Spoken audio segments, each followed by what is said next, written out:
Hari ini 20 Maret 2024. Satu hari sebelum kita menunggu FOMC ya. Kita melihat pergerakan dari XAUUSD seperti biasa. Kita menentukan apa yang akan kita lakukan dalam sepanjang satu hari ini. Kita pertama ngeliat dari time frame yang lebih besar dulu ya, which is di time frame daily. Teman-teman bisa perhatikan pergerakan dari time frame daily-nya ini nggak gitu signifikan. Ini coba saya, nah nggak begitu signifikan ya. Kenapa? Rally kencang, dia kuat naik dengan candlestick yang besar, lalu di sini kembali dia membentuk compression. Ini kalau kita tarik compressionnya kan bisa. Coba kita pakai XAUUSD yang lain ya.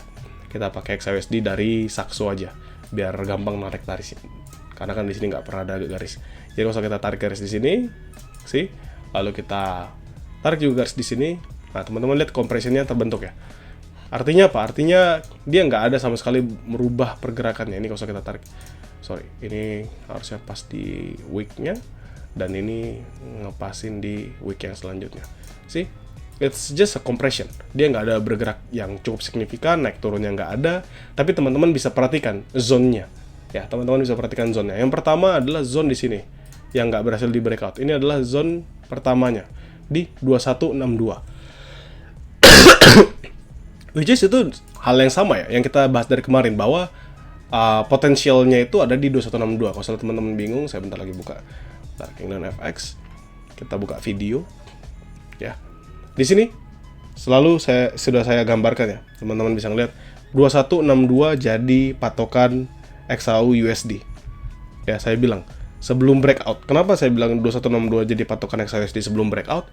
Karena memang 2162 ini merupakan area compression yang kita sedang tunggu ya. Ketika dia berhasil break 2162, dia kuat lagi bertahan di atas ini, maka potensial dia untuk lanjut ke minimal dia naik ke 2185, 2196 itu terbuka lebar. Ini dari daily ya teman-teman. Dari daily. Jadi apa ya, 2162 ini yang menjadi patokan kita dari kemarin. Oke, dari kemarin itu menjadi patokan kita. Dan sama, kalau setelah kita ngomongin area terbawahnya itu di 2147 juga menjadi area patokan kita. Kenapa kok King bilang area patokan kita? Karena dia nggak berhasil breakout. Beberapa kali berusaha dikejar, 1 candle, 2 candle. Ini dalam waktu 2 hari ya, 18 dan 19 Maret.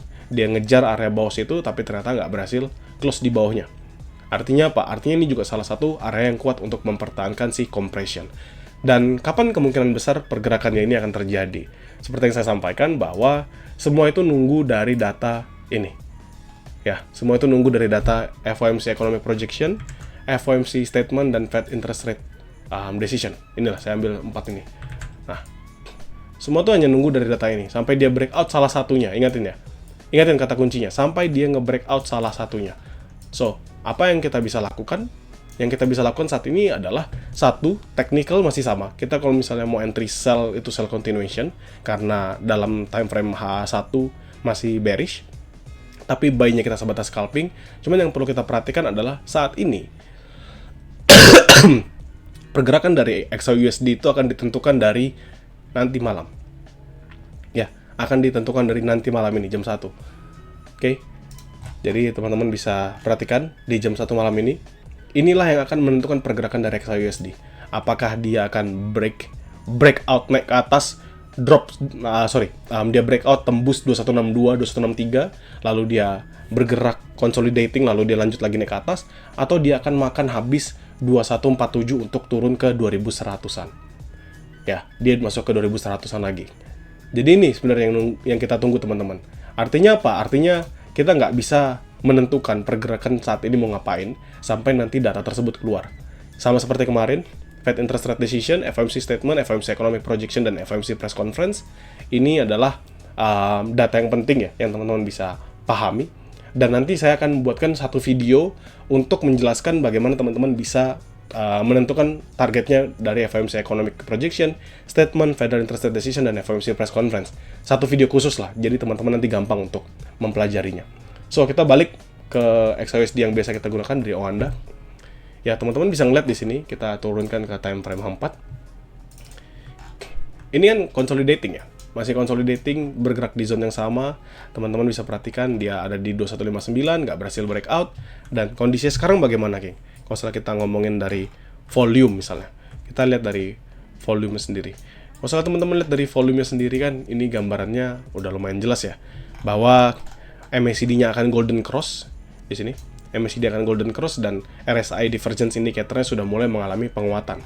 Artinya apa? Artinya potensial di H4 itu dia terbuka lebar hanya menunggu volume buyer yang masuk ya. Sehingga ketika volume buyer-nya masuk, 2159-nya breakout, dia lanjut ke 2160, 2160 breakout, dia main ke 2162, 2162 breakout, maka kita masuk ke 2170. Gitu. Jadi ini kita hanya tinggal menunggu momentumnya aja. Momentum kapan dia akan masuk. Dan kondisi sekarang sudah mulai melemah ya. Ini sellernya kuat, melemah, dan sekarang sudah mulai kehilangan jati dirinya dari si sellernya. Sedangkan buyernya mulai bertahap, masuknya mulai bertahap. Artinya apa? Artinya sekarang, sebenarnya kalau kita ngomongin dari momentum sekarang, buyer tuh jauh lebih besar. Potensial kita menjadi seorang buyer tuh jauh lebih besar. Gitu ya. Dibandingkan kita akan entry sell.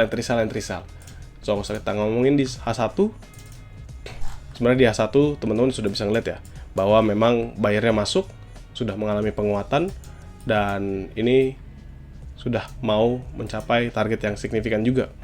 Dan menurut saya sendiri sih, better kita menjadi seorang buyer ya, untuk di hari ini. Jadi kalau kita ngomongin technical only, kita better menjadi seorang buyer. Saya ulangin sekali lagi, better untuk menjadi seorang buyer. Tapi di mana nge-buy-nya? Nah, itu pertanyaannya. Yang paling enak memang sebenarnya buy di area order block kembali ya. 2155, 2150. Tapi potensial dia turun lagi ke sana kan agak sulit ya teman-teman. So, kita bisa buy continuation. Jadi ketika nanti dia breakout 2162, kita entry buy lagi. Atau kalau teman-teman mau makan high risk, itu ada di zone yang sama seperti semalam. Jadi round 2157, 2156 kayak gitu untuk high risk-nya. Oke. Jadi untuk sekarang sih masih wait and see dulu. Kenapa? Karena ini juga nggak akan bergerak yang signifikan. Tapi sejauh dari apa yang kita lihat, kita bisa melihat ke depan 4 jam dari sekarang berarti ya.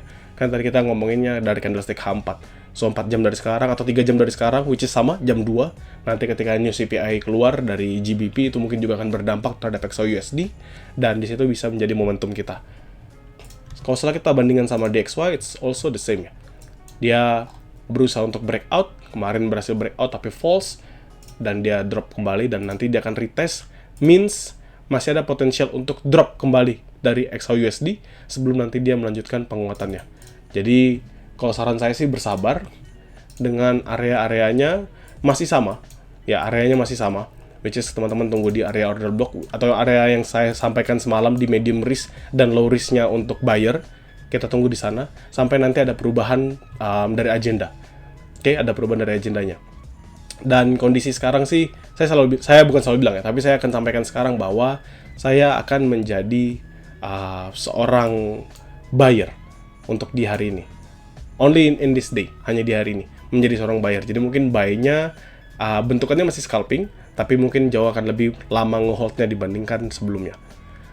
Gitu ya. Dan kita masih menunggu momentum. Kenapa? Ini teman-teman bisa ngeliat pergerakannya nggak ada begitu signifikan.